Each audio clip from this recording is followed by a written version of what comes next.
Hey everyone, welcome to Virtual Chapel Installation 3, and we're lighting the third Advent candle today. And you might wonder why we have an Advent candle that's a different color than the other ones. Traditionally it's pink. I couldn't find a pink candle this year, so I have a purple one. And the reason is the church always does a little celebration on the third Sunday of Advent. It's called Gaudete Sunday, which is Latin for rejoice.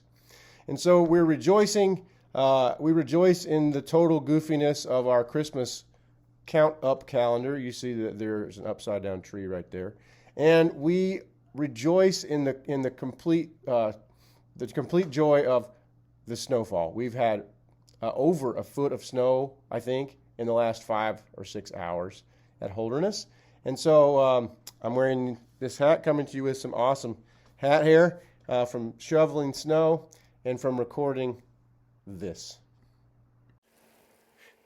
Hey guys, me, Father Hill, coming at you from a snowy Holderness. We got about a foot of snow this morning so far. Let it keep on coming. And it's really funny because this reminds me of a vlog post from way back in March when I talked about hoping for spring. Would it ever stop being winter? And I remember this vlog post where I came outside in the snow and I wore ski goggles. And I said, this is the last snow, and we can hope for the spring, and I made a metaphor that we can hope for the end of the coronavirus and the very soon return to things as normal. And of course, we all know now how wrong I was. And my hopes, how many of my hopes were dashed really throughout this year of 2020. I had high hopes for our ability as a country to unite. I had high hopes for our ability to put aside differences and to see a common cause and to be able to put forth a unified effort against a common enemy. To be truthful, I've been discouraged somewhat by the fact that some folks just didn't seem willing to do their part to help other people. And so my hopes were dashed a bit this year. But with this new snowfall, and with the images of hopefulness that we see in media of nurses getting the vaccine, we know that there's a light at the end of this tunnel, and that we don't need a lot of light in order to find our way through the darkness. I'm reminded of a time being in a cave with a group of teenagers, and I was leading this group of teenagers in a cave on a caving trip, and I was terrified because it was my first time doing this. And I remember having this panic attack. What if my flashlight batteries go out? What if everyone's flashlight batteries go out? And I had this little idea. Well, I'm wearing this watch that has a glowing face to it, and maybe I can use the light from this watch. And I went and tested it out, and sure enough, my watch light was bright enough to really help me navigate all the way through. And so all I needed was the confidence of a small glimmer of hope, and to know that that hope was enough to carry me and sustain me through something scary and hard. And so I look back on that time in March, and I tweeted something about hope on my Twitter, and I had 1,200 likes. Best tweet of all time. At least my tweet, best tweet of all time. And what it said was, find your hope. That will sustain us. And so the things we hope for, whether it be snow, whether it be the end of the coronavirus pandemic, just know that that hope is all we need. You know, Advent 3 is about heaven and the hope of heaven. And we have so many rich images that talk about heaven, the pearly gates, St. Peter at the gates, mansions with many rooms and streets paved with gold. And we have all these wonderful images that are excellent for us to imagine what heaven might be like. But I want to remind us what Jesus said about heaven. He said, the kingdom of heaven is within you. He said in the Lord's Prayer, thy kingdom come, thy will be done on earth as it is in heaven. And so I wanted to share that with you that, for me, I don't pursue religious thoughts and spirituality because of what it might do for me someday after I die. I do those things and pursue religious thoughts and spirituality because of what it does for me now while I'm alive. And do I feel awesome 100% of the time?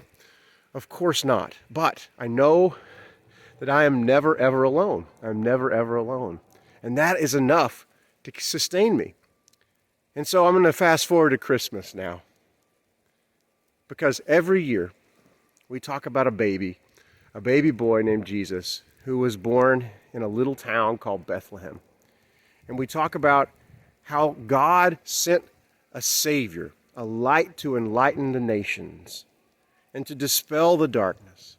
That opportunity, the fresh opportunity that comes each year with Christmas, is a new chance to cling to some fresh new hope, just like we have a fresh coat of snow now to be the fulfillment of the hope that we had yesterday when we thought maybe there will be zero snow all winter.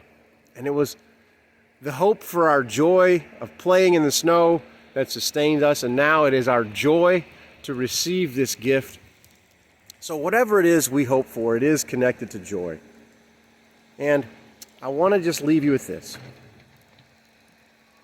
The light of God, the hope of God, Jesus, is born anew in you, in your flesh and blood.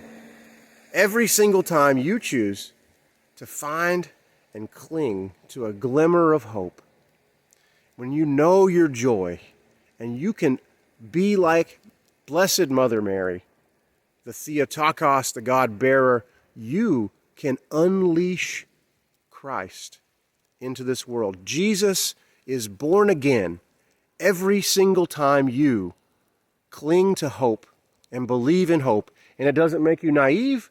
It doesn't make you Pollyannish. It just makes you faithful. So rejoice, be glad, and understand that the gift of God and the gift of hope is upon us. Jesus Christ is born today and every day. And that makes me want to proclaim from a mountain that Jesus Christ is born. And if you don't like all that religious stuff, that hope is powerful. So don't give up. Don't give in to the ways of darkness and cynicism and unfaith. Cling to your hope. Hold fast to your hope, because your hope will break forth, and into the dawn there will be a huge snowfall. There will be joy. Here's a video of me singing it from the top of a mountain, from the summit of Mount Prospect. I'm going to sing a song that I sang as a young child on Christmas. Go tell it on the mountain, over the hills and everywhere. Go tell it on the mountain that Jesus Christ is born. And he is born. He's born every time you choose to hope.